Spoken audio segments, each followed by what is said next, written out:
Meus caros irmãos e irmãs, louvado seja nosso Senhor Jesus Cristo. Durante a minha vida missionária, em visitas às comunidades, em visitas às famílias, em visita ao povo, nós sempre encontrávamos pessoas sofridas, angustiadas, esmigalhadas pela vida.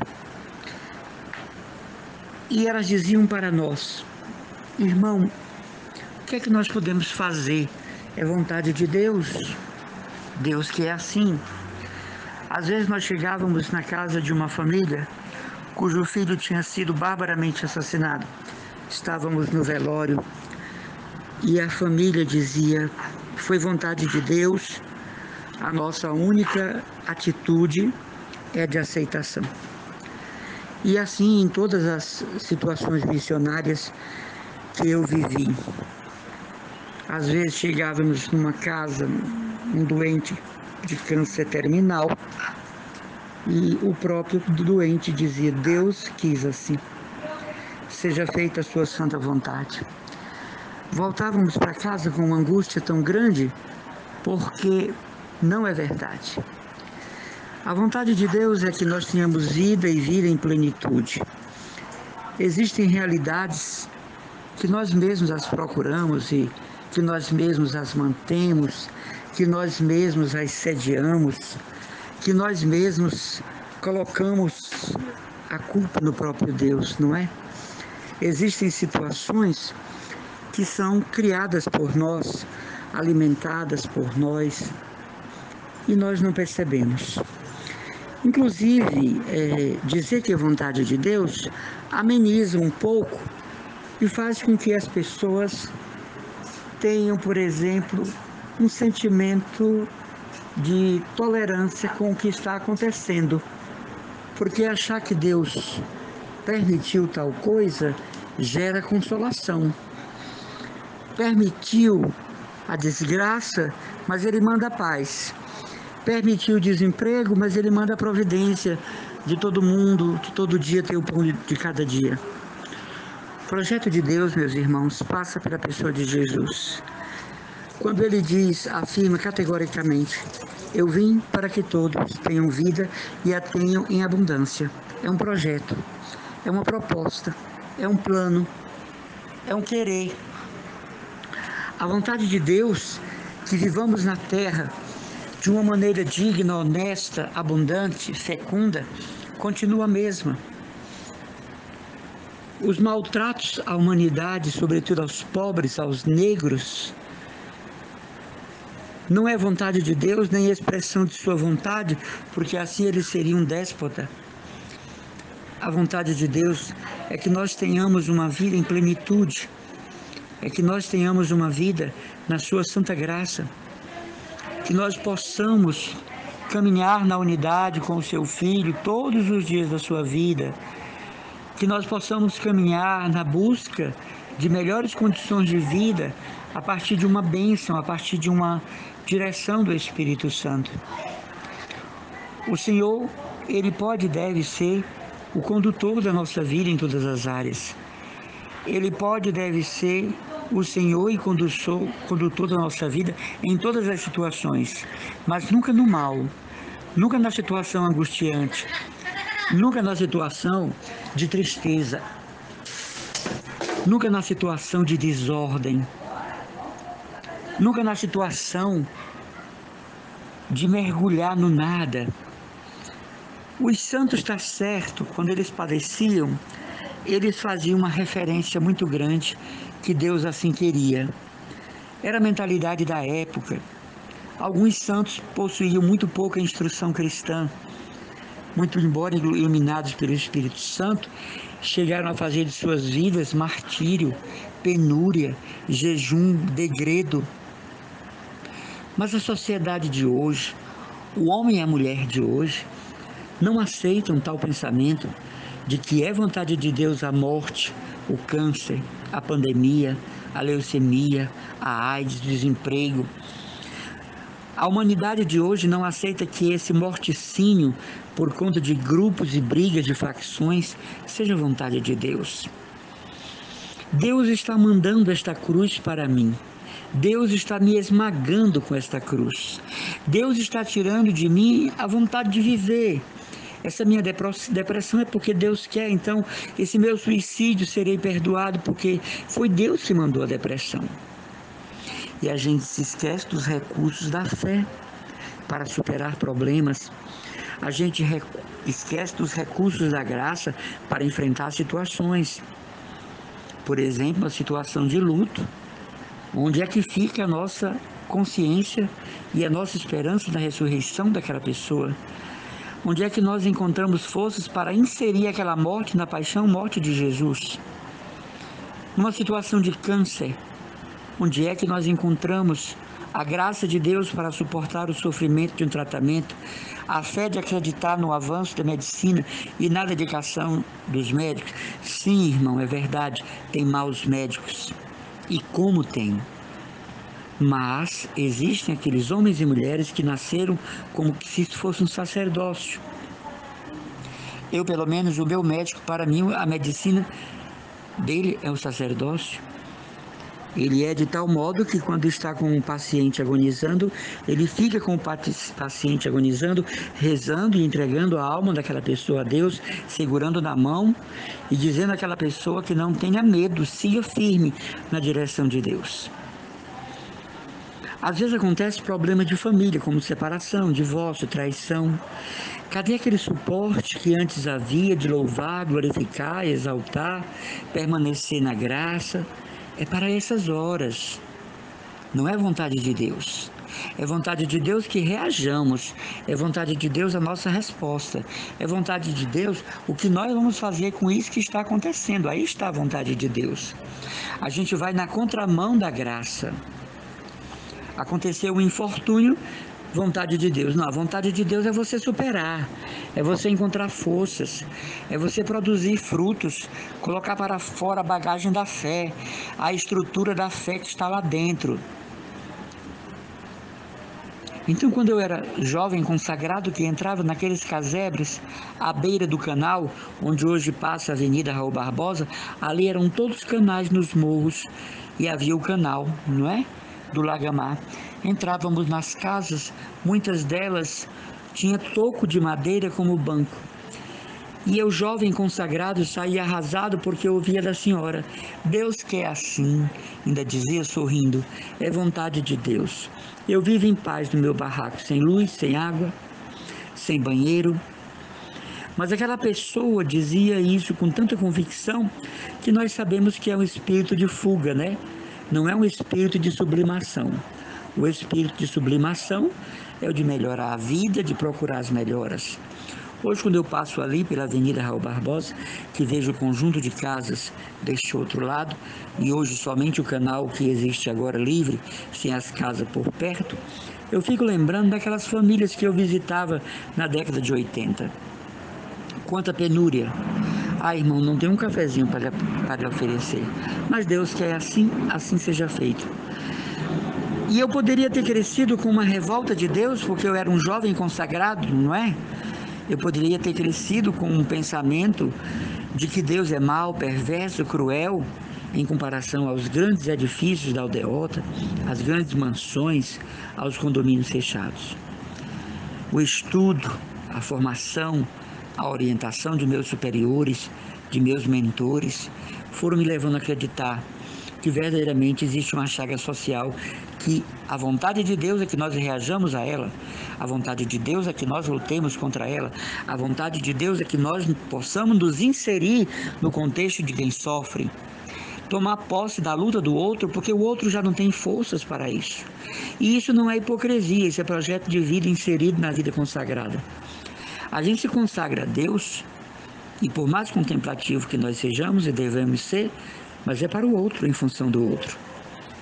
De maneira que quando a gente passa alguma coisa na vida e culpa a Deus e diz a Deus que é vontade dele, nós estamos realmente sendo ingratos.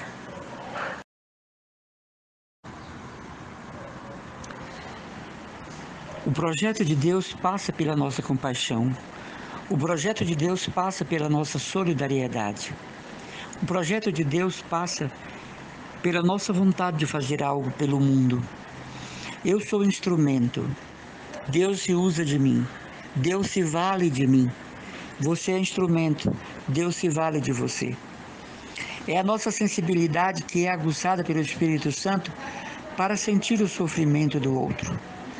É a nossa personalidade que é inclinada para uma atitude de profetismo e esperança em função de situações que o povo passa e por si mesmo está entregue.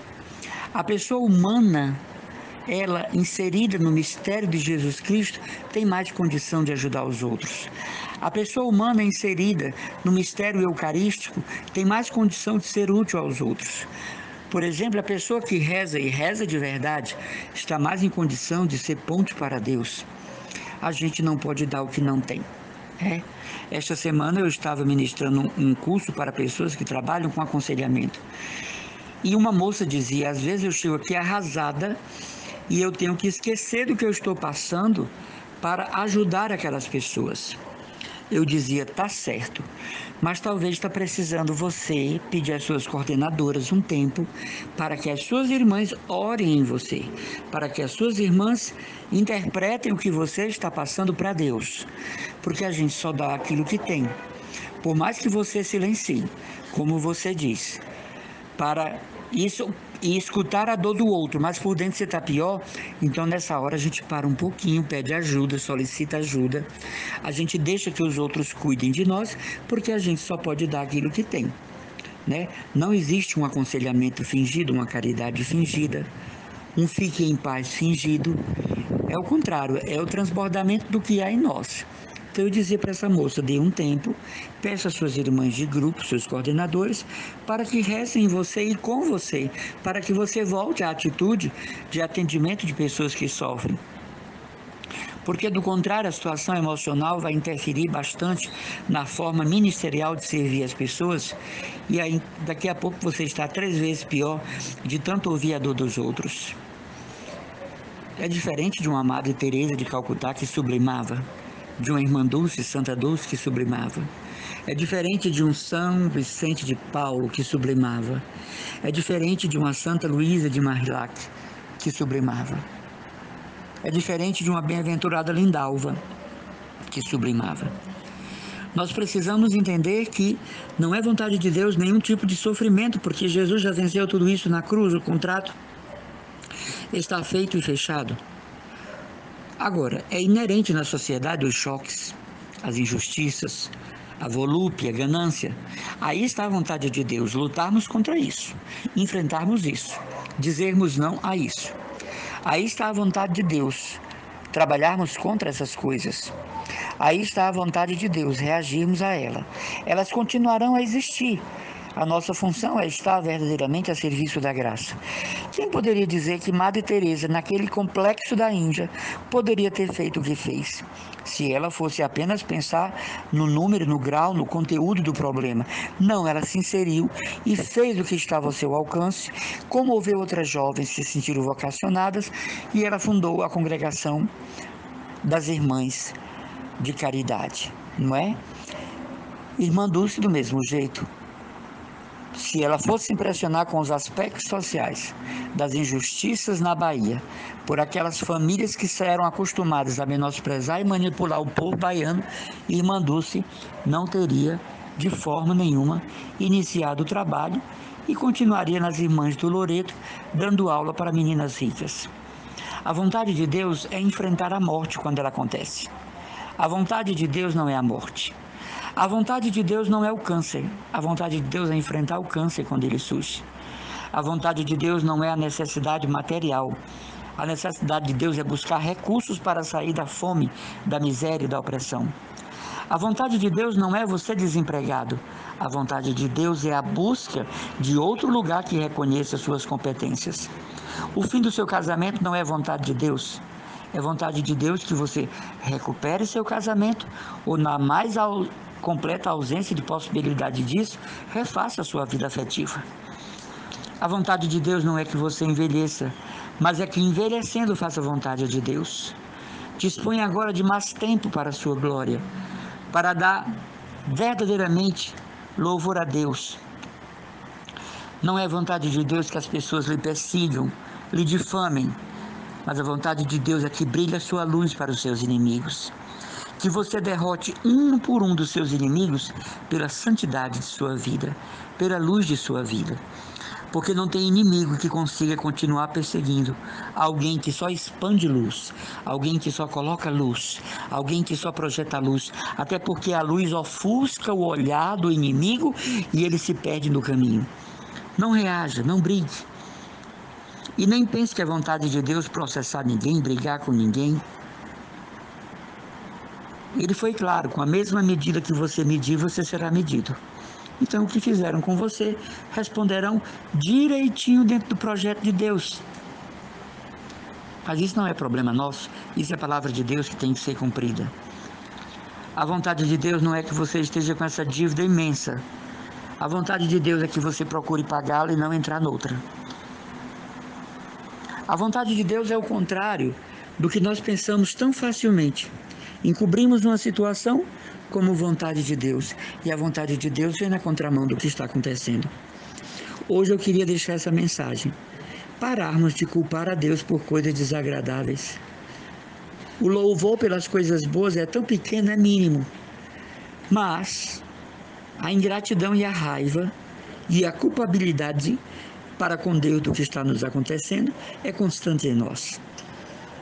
Lembrar disso, o que me aconteceu, a vontade de Deus é que eu reaja, sublime, resolva, contorne. Isto sim é vontade de Deus.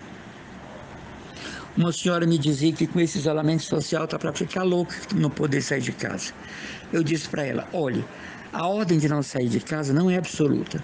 Saia em caso de necessidade. Quando a senhora sair em clima de necessidade, a senhora está fazendo a vontade de Deus. A vontade de Deus não é ficar no apartamento numa depressão louca. As autoridades têm dito: saia em caso de necessidade. Então aí está a vontade de Deus. Mas não permanecer num quarto, num apartamento, numa casa, numa clausura desnecessária para culpar a Deus. A pandemia tem explicações políticas, científicas e criminosas que não vem o caso falarmos aqui. Mas não é vontade de Deus que eu seja vítima dela. Vontade de Deus é que eu escape dela, que eu resista com os recursos, com os cuidados, com a fé e, acima de tudo, com a esperança. Vamos trocar a matemática das coisas. O que me acontece não é vontade de Deus. A vontade de Deus é a minha reação para com aquilo que me aconteceu. E, irmão, e nas coisas boas? Sim, nas coisas boas está a vontade de Deus, mas ainda assim, Deus quer que eu faça bom uso do que me está acontecendo. Bom uso do que Ele me concedeu. Bom uso do que Ele me ofereceu, como saúde, dinheiro, boas amizades, bons relacionamentos, felicidade. Deus também quer que eu reaja muito bem às graças recebidas. Não adianta receber uma graça financeira de Deus e acabar essa graça financeira com tanta bobagem. É preciso saber honrar o dinheiro que o Senhor nos permitiu. Que Deus abençoe vocês. Contem com as minhas orações. Irmão Emanuel Maria, da Comunidade Católica